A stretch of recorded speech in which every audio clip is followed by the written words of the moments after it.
I mean, if you're saying had all, like, yes, he had zillion passes, but he wasn't. Was he just tall? Could have been more. He was just tall.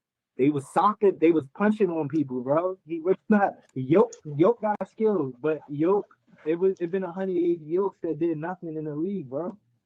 Yeah, right. They unathletic, they don't have no Kwame Brown. You feel me? Yeah.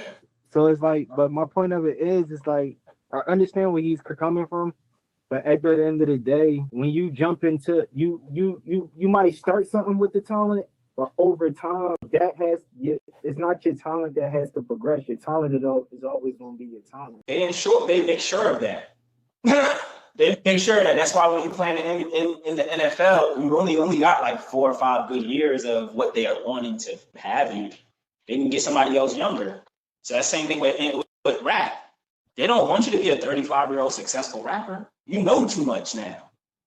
You know what I'm saying? Like, so they're not going to make older rappers seem popular, but if you look at all the most successful rappers, they get started around 27 or 30 years old. It's because they actually know what they're getting themselves into when they're signing stuff and when they bring in certain people around them. They might sign people when they're super young. And going back to why I brought up how old are these companies and resilience, right?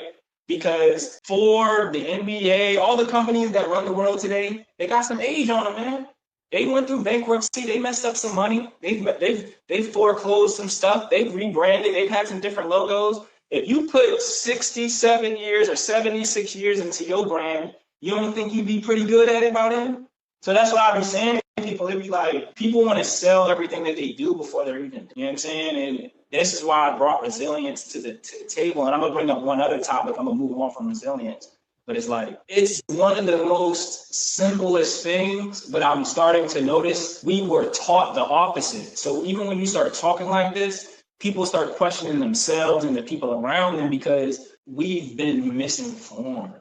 So it's like, that's why I don't really spend too much time. I'm being frank, I don't spend too much time trying to shine light on the entertainment business for people, because I know deep down inside them, you said it, they're there for the money and the fame. And if that's what they need to feel better, go through that loss, and then come out a better person, I'm not going to waste all that time and money trying to get them to be a better person when God already got it in their plans that they just need to fall on something real quick. Paul, in my job. But that's what I'm saying though. It's like, but that's what majority of the world, because that's majority of the world see, instead of the percentile that don't understand anything and just act like they like. I just feel like we had to turn the word privilege, not to. I pulled it right out of my head. You took it right out of my head. It'd be like, the idea of what people think of privilege makes you a negative person in my head. Yeah. At the end of the day, so it be the ones that are, yeah. So the second word I wanted to bring up today on my topics, unless you wanted to shoot off one of your topics. One of my, that's what I was about to say. So one of my shots was, you know how like we be talking about like stocks and stuff like that, and then we had a conversation about a particular business. Yeah. How do you know when an asset is an asset, especially when at the time it may be a liability? Excellent question, right? So let's start off like slow, right? So an asset is something that appreciates in value over time, that you don't got to do nothing to it. Over time, it will develop and residually income its own value, right? So for example, I have 1, 2, 3, 4. I have about 6 video games right here, right? I have a Dragon Ball Z game, a game called Final Fantasy, a game called Mortal Kombat, and another game called Dynasty Warriors. 2 of these games are legacy games, right? Mortal Kombat and Final Fantasy. These other games, maybe Dragon Ball Z is as well, but not that edition.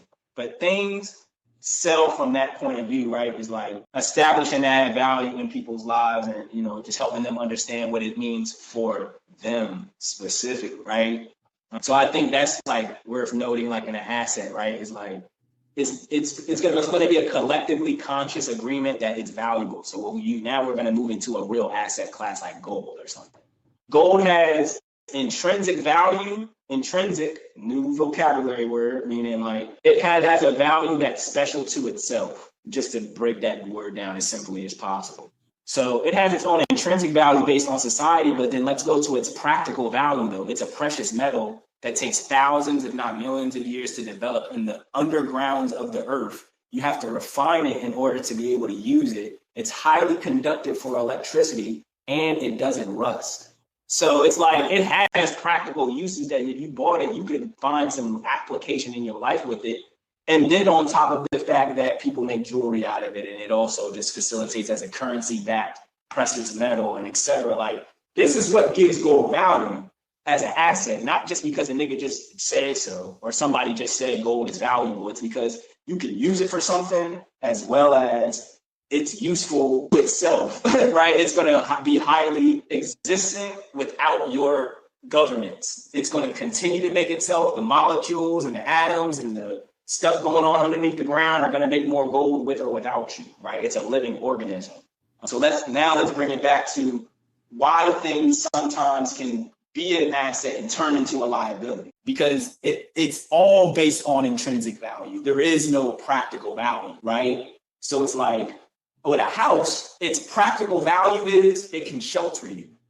Now, when you start adding stuff like where the property's located, what stores it's near, what state it's in, what's the weather. These are other intrinsic values that people just make up, and which are important, right? You don't want to live in a bad neighborhood. You don't want to live far away from the store. Like these are important things, but what if that's not what you needed from the asset, right? Then that person doesn't have that value for it. So if I'm not going to live there all year and I don't care what store is near it and what the crime rate is, because I'm not going to live there, then that's not what I'm going to pay for. So that's why if you have a bunch of houses in a good neighborhood and then it turns into a bad neighborhood, you might just have a bunch of worthless houses real quick. You know what I'm saying? So I think the easiest way to assess an asset, number one, like now we're going into what you do to get an asset. You got to have cash flow first, right? So if you can't maintain and protect an asset, then it's not really an asset. It's already a liability. You was putting me on with a decision I was making the other week where it's like, if you don't have stability in your life, then you're gonna make that asset into a liability because you don't have no stability in your life. So that's with any asset. If you don't have a way to protect it, a way for it to, build on itself and give you that residual value, then you taking on a responsibility that is going to create a liability. Like I used to be in the street, so you take the wrong person's drugs and you don't pay them fast enough, what was an asset then becomes a liability to your life real quickly, right? It was money perceivably, but then that money didn't come, and then now you just have somebody's property on you and they want it back. Okay, so it's not a good drawing. So I'll end on this note to say, like, if you want to pick out a good asset too, second thing you want to do is like, because we say cash flow, the second thing I would say is, I'm just trying to formulate it in words correctly. I would say like being invested in the people who have that intrinsic value of it. Because if they can't service themselves or be a part of that asset class, then it's going to lose value, right? So it's like if it pays art, for example, if I don't keep the people around me who value that art with some money, then they can't buy it. So this is a bunch of poor people who love your stuff. They're just going to comment on Instagram, like, I love that. I do that all day. I don't be having enough money for some of the stuff I want to buy, and I hate doing it. I'm being honest. I hate going under certain paintings and being like, yo, bro, this is fire. But I understand what value the comment and the engagement buys, but it doesn't fully express what I truly would have liked, which is to get invested in the art piece, right? So it's like, that's why I'm saying it, like making sure. Now, I'm not going to fall in his DMs and be like, fuck you, man, I can't afford your painting, because that's what people do. Fuck you, man. Why are you making it so expensive? Make it cheaper and more affordable for people like me. And it's like, nah, man, like I'm going to work harder so that I can be a part of that asset class and get invested in it so I can keep it at the value that it's at. And then it goes up versus making him come down here. And then now we got to do the work down here together to get it back up there. It's like, nah, he's got it at 10,000. Don't make him come down to 200. And then now y'all both got it. Now all you want to do is make your $200 painting worth 10,000. It's like we working backwards. You get the $10,000, meet me here, and then when you buy my $10,000 candy, you just put me up at 11,000 right there. The fact now I can tell somebody you copped it, we both up now. We both have a piece worth some money.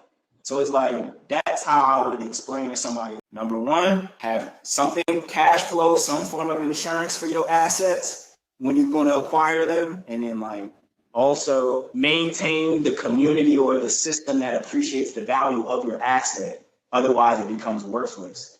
Anything you can apply those two things to, I think you got an asset on there. A video game, a Pokemon card, some music. If you can ensure that no one else can take it and that other people value it, you got yourself an asset. You good.